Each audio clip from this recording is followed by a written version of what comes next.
Hi guys, ಎಲ್ರಿಗೂ ನಮಸ್ಕಾರ. ನಾನು ನಿಮ್ಮ ಕೀರ್ತನ ಗೌಡ. ಸೊ ಎಲ್ಲರೂ ಹೇಗಿದ್ದೀರಾ? ನಾನು ತುಂಬ ಚೆನ್ನಾಗಿದ್ದೀನಿ, ನೀವು ಚೆನ್ನಾಗಿದ್ದೀರಾ ಅಂದ್ಕೊಂಡಿದ್ದೀನಿ. ನಂಗೆ ತುಂಬ ಒಳ್ಳೆ ರೆಸ್ಪಾನ್ಸ್ ಸಿಕ್ಕಿದೆ ನಾನು ಫಸ್ಟ್ ಮಾಡಿರೋ ವಿಡಿಯೋಗೆ. ಏನು ಹೇಳಬೇಕು ಗೊತ್ತಾಗ್ತಿಲ್ಲ. So thank you so much ಯಾರ್ಯಾರೆಲ್ಲ ಸಪೋರ್ಟ್ ಮಾಡಿದ್ರಿ. ಆ್ಯಂಡ್ ಹಿಂಗೆ ತುಂಬ ಸಪೋರ್ಟ್ ಮಾಡಿ. ನಿಮ್ಮ ಸಪೋರ್ಟ್ ನನಗೆ ತುಂಬ ಇಂಪಾರ್ಟೆಂಟು. ಲೈಕ್ ಹಂಗೆ ಕಮೆಂಟ್ ಮಾಡಿ ನಿಮ್ಗೆ ಯಾವ ಥರ ವೀಡಿಯೋಸ್ ಬೇಕು ಅಂತ. ಖಂಡಿತ ನಾನು ಮಾಡ್ತೀನಿ. ಆ್ಯಂಡ್ ನೀವು ಸಪೋರ್ಟ್ ಮಾಡಿ. ಏನಾರು ತಪ್ಪು ಮಾಡಿದರೆ ಹೇಳ್ಕೊಡಿ. ಖಂಡಿತ ನಾನು ಅದನ್ನು ತಿದ್ಕೊಂಡು ನೆಕ್ಸ್ಟ್ ಏನು ಮಾಡಬೇಕು ಅನ್ನೋದನ್ನ ನಾನು ಮಾಡ್ತೀನಿ. ಸರಿನಾ? ಓಕೆ, ಬನ್ನಿ ನೆಕ್ಸ್ಟ್ ಏನು ನೋಡೋಣ. ಸೊ ಇವತ್ತು ಆಷಾಢ ಶುಕ್ರವಾರ ಆಗಿರೋದ್ರಿಂದ ದೇವಸ್ಥಾನಕ್ಕೆ ಹೋಗೋಣ ಅಂತ ರೆಡಿ ಆದೆ.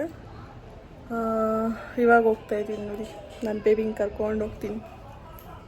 ಬಾಯ್.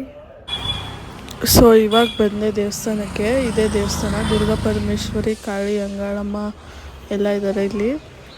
ಸೊ ನನಗೆ ಕರ್ಮಾದಿ ಹೆಂಗೋ ಈ ಅಮ್ಮನೂ ಹಂಗೆ ನಾನು ತುಂಬ ನಂಬ್ತೀನಿ, ಆರಾಧಿಸ್ತೀನಿ. ಸೊ ನಂಗೆ ಯಾವಾಗಾದ್ರೂ ಜಾಸ್ತಿ ಬೇಜಾರಾದರೆ, ಜಾಸ್ತಿ ಖುಷಿ ಆದ್ರೇನು ಇಲ್ಲಿಗೂ ಬರ್ತೀನಿ. ಲೈಕ್ ಕಾಳಿ ಅಂದರೆ ಏನೋ ಒಂಥರ ನಂಗೆ ತುಂಬ ಇಷ್ಟವಾದ ದೇವರು, ನಾನು ಪೂಜಿಸೋ ದೇವರು. ಹಾಗೆ ತುಂಬ ಚೆನ್ನಾಗಿದೆ. ನೇಚರ್ ಫುಲ್ಲು ಒಂಥರ ಕಾಡು ಥರ ಇದೆ ಅದು ದೇವಸ್ಥಾನ.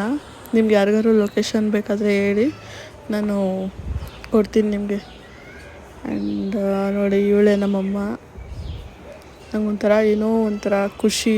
ಅವಳನ್ನ ನೋಡಿದ್ರೆ ನಿಜವಾದ ರೂಪದಲ್ಲಿ ನನ್ನ ಕಣ್ಮುಂದೆ ನಿಂತಿರೋ ಥರನೇ ನನಗೆ ಅಷ್ಟು ಫೀಲ್ ಆಗುತ್ತೆ.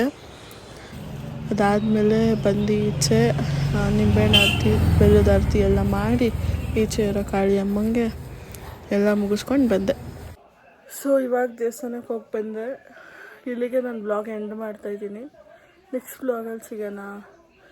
ಸೊ ನೋಡಿ ಹೆಂಗಿದೆ ಹೇಳಿ, ಸಪೋರ್ಟ್ ಮಾಡಿ. Thanks for watching. ಹಾಗೆ ಸಬ್ಸ್ಕ್ರೈಬ್ ಮಾಡ್ಕೊಳ್ಳೋದು ಮರಿಬೇಡಿ. Thank you.